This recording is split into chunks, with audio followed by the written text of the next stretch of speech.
Now, Justin Bieber is in the news today. It's been revealed he's been diagnosed with Lyme disease. He was responding to speculation that he had a drug problem after being pictured looking unwell with blotches on his skin. Julia Knight from Lincolnshire is from the charity Lyme Disease UK. We've talked about this before. Julia, welcome back on the show. Oh, thank you for having me back on. No problem. Just explain what Lyme disease actually is. Right, so Lyme disease is a bacterial infection, and it's contracted when you get bitten by a infected tick. Not all ticks carry the infection, but Lyme disease and ticks are endemic all over the UK now. So we need to be aware to try and prevent Lyme disease. So are the ticks carrying the disease, or are they creating the disease? Where does the disease originate from? So they carry the disease, and it's picked up from various means, small mammals, birds. It's a quite a recent disease, really. It was only identified in the 70s. And it really needs far more research. Why it's becoming more and more, particularly in the UK, in Europe, very much so in America, as you've seen with Justin Bieber. Now, when were you diagnosed with Lyme disease?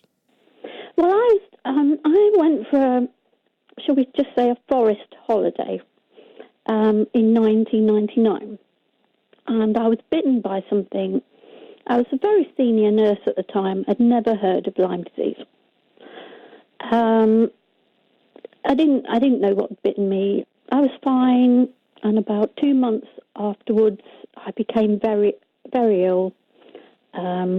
Within another couple of months, became bedridden, unable to do much at all for myself.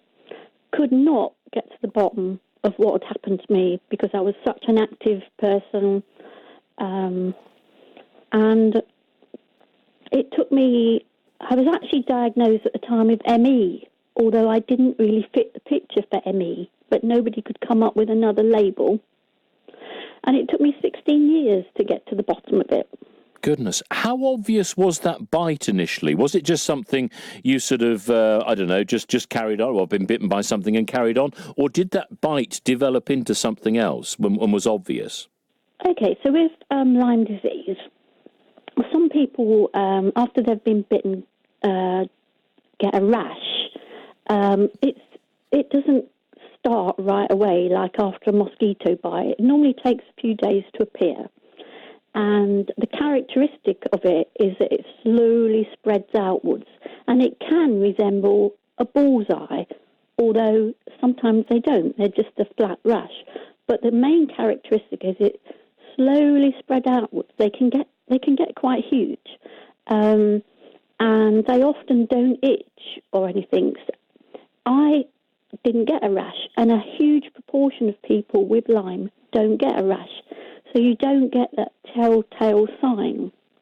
And the other thing, we talked about it being spread by ticks. My only experience of a tick was when Henry the cat had to take him to the vet because I didn't know what it was. So we're perhaps used to animals getting ticks, but if a tick had bitten you, if it had been transmitted by a tick, would the tick have stayed on you? Yes, what they do is they like woodland, brushland, long grass. So they basically sit on a blade of grass looking for a meal. So something brushes by them. They're just looking for a meal. It doesn't matter if it's a cat or a dog or a human or whoever. So it jumps onto the person, for instance, embeds itself. A tick is very clever. It carries, when it bites you, it injects you with a type of local anaesthetic, so you don't feel the bite. And then it will feed on blood. Now, if it's somewhere visible, they can get quite big as they feed over a few days. Some people have found them, they've been on them a few days, and they can be as big as a baked bean. So they're filling up with your blood, basically? Yeah. But quite often, ticks like nice, warm places.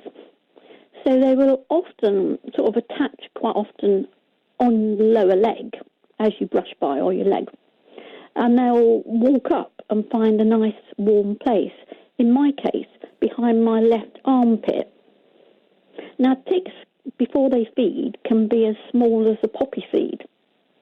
And many people never see the tick that bit them because they are tiny, spider-like creatures. They're not spiders, and they'll crawl out, find something warm, armpits, groins, back of knees.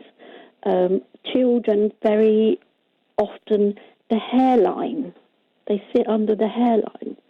And then they feed in an obscure place. You won't feel it unless you sort of think, oh, what's that?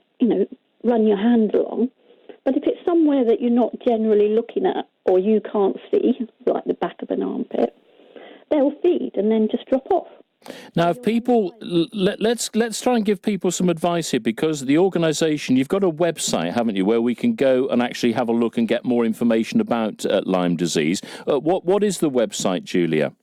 The website is LymeDiseaseUK.com.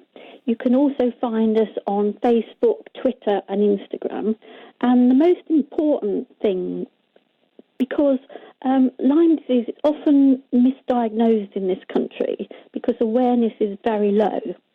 So if we can make people aware that ticks, not all ticks, so, a tick bite not every tick bite equates to Lyme disease, but if we can make people aware to prevent a bite in the first place, then we potentially save people from having a long, debilitating illness if it's not picked up really quickly. Julia, lovely talking to you. Thank you for joining us on the show today, talking about Lyme disease. If you'd like more information, you can contact the charity. They have a very informative leaflet which they can send out to you as well. But the best thing to do is go to the website, if you've got access to the internet, Lyme disease, and Lyme is Lyme, LymeDiseaseUK.com is the website you'll be looking for.